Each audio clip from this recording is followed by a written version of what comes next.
જામનગર શહેરમાં મહાનગરપાલિકા ફૂડ વિભાગ દ્વારા મીઠાઈ ફરસાણની દુકાનમાં દરોડા પાડવામાં આવ્યા। દિવાળીના તહેવાર નિમિત્તે મીઠાઈ ફરસાણના નમૂના તંત્ર દ્વારા લેવામાં આવ્યા।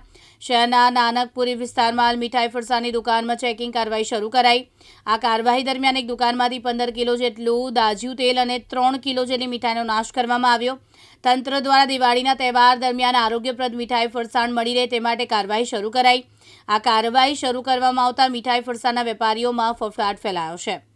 Food safety officer NP Jasoliya, Jamnagar municipal corporation ખાસ કરીને રાજ્ય સરકારશ્રીની જે ડ્રાઈવ આપેલી હોય છે, આમ તો દશેરા પહેલાંથી આ ડ્રાઈવ ચાલુ છે નવરાત્રિની, અને સતત કામગીરી ચાલુ જ છે અમારી। એમાં ખાદ્ય તેલ, ઘી, મસાલા તેમજ મીઠાઈ ફરસાણમાં હાલે આ કામગીરી ચાલુ છે। આવી અલગ અલગ ડ્રાઈવોના અનુસંધાને આશરે 70 થી 80 જેટલા નમૂનાઓ લેવાની કામગીરી કરવામાં આવી છે। તમામ લેબોરેટરીના રિપોર્ટ આવ્યા બાદ સદર પેઢીઓ સામે ધોરણસરની કાર્યવાહી હાથ ધરવામાં આવશે।